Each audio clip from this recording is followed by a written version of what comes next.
Hi, this is Andrea from Blended Vintage Marketplace, and this video is about, well, it's for those of you who want your own original, one-of-a-kind canvas art, but you don't think you can paint. Well, I think you can paint. But if you really don't think you can paint and aren't ready to venture out to do that just yet, you can still do that. You can get a canvas, decoupage paper, and some paint and create your own one-of-a-kind art. It would still be your own one-of-a-kind art, even though you have the decoupage paper. That's art that you didn't create, but the paint and what you do with it, that's all you.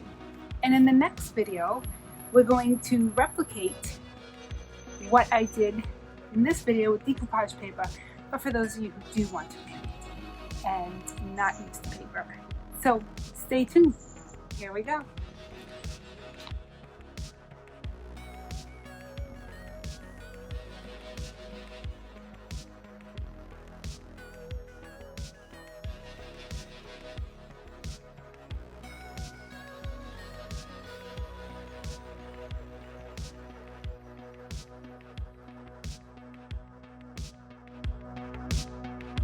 So I got new making powders from Debbie's Design Diary, and I love this blue color that I'm using here, and I wanted to use it, and I used it on this canvas, and I really didn't like the way it was working on the plain canvas, but I did use it for something else, and that's in another video.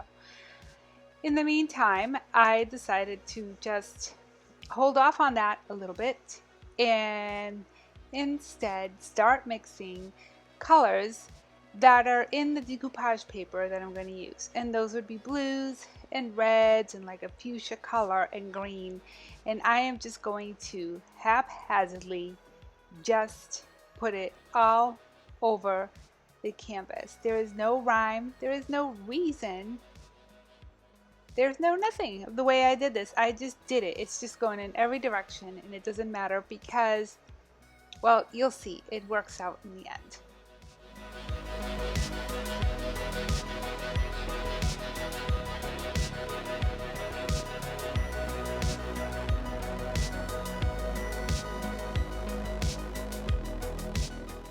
So I just kept adding colors, and you could also, by the way, add a little bit of water with your colors, your paints, just to make it more smoother, I guess.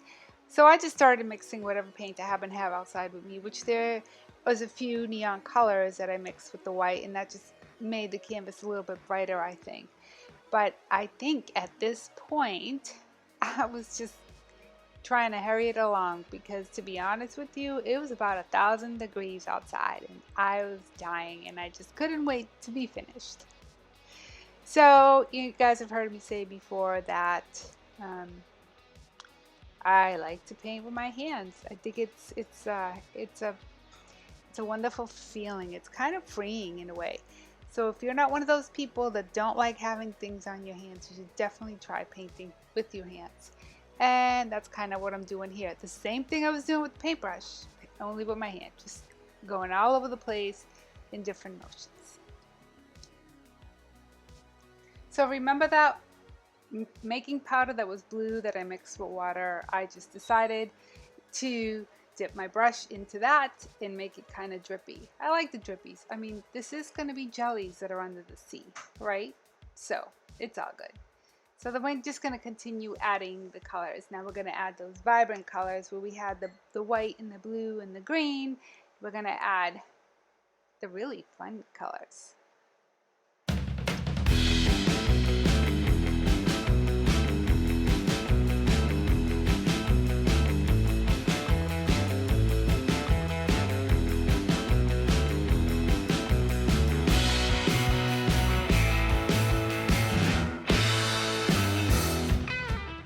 Now I'm going to use salt wash on this canvas, and that was not on the supply list because it's optional. I just decided last minute that this is what I wanted to do. So salt wash, real quick, you can use it with oil-based paint, you can use it with acrylics, you can use it with latex, you could use it with chalk paint.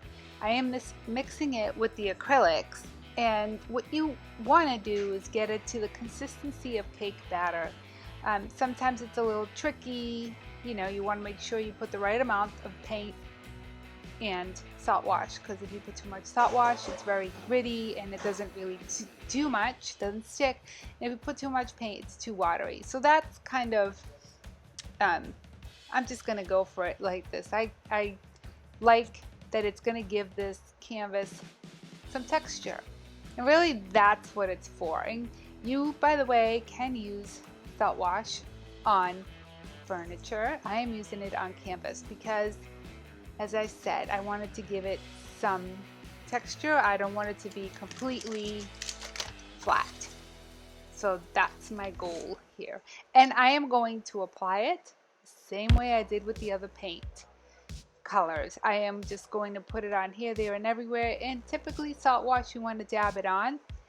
I am going to just dab it on and paint it on, because why follow the rules, right? So now we're going to put on the decoupage Mod Podge glue. And this will dry clear. I know it looks white, but I promise it will dry clear. And you want to make sure that you spread it on there evenly and you get it exactly where the paper is going to be, because if there's a spot that you miss, that will create air bubbles. And sometimes when it's in the middle, that's when it's the hardest to pull the paper back, because sometimes it does tear, to add more glue. So you want to make sure that you get at least the middle really well. You can always add more glue to the end.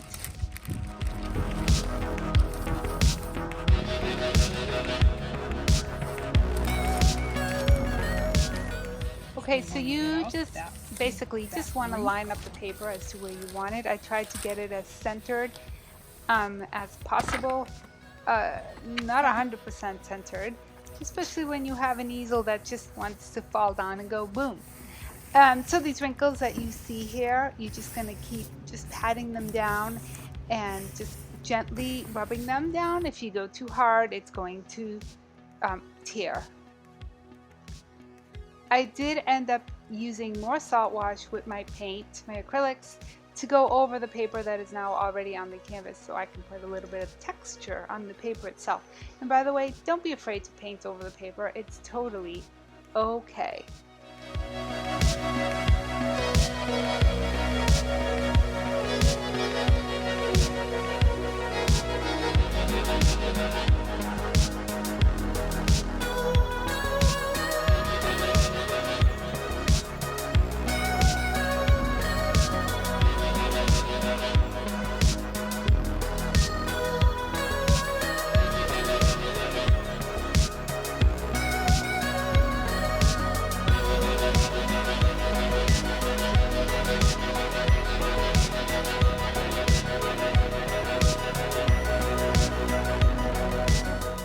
So I promise you, as this dries out, that the wrinkles do go away. You will have a few, but I'm okay with this because if you remember, I did add salt wash for some texture on this canvas, so I'm okay with a little bit of wrinkle.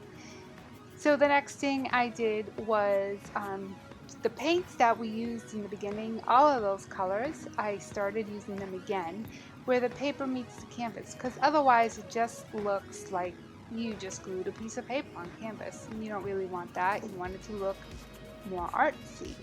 So that's the look we were going for. And by the way, the Mod Podge totally acts as a sealant, and I recommend that you seal your paper once you are done with all the painting is dry and the paper is dry, that you go over it with the Mod Podge to give it that protective barrier.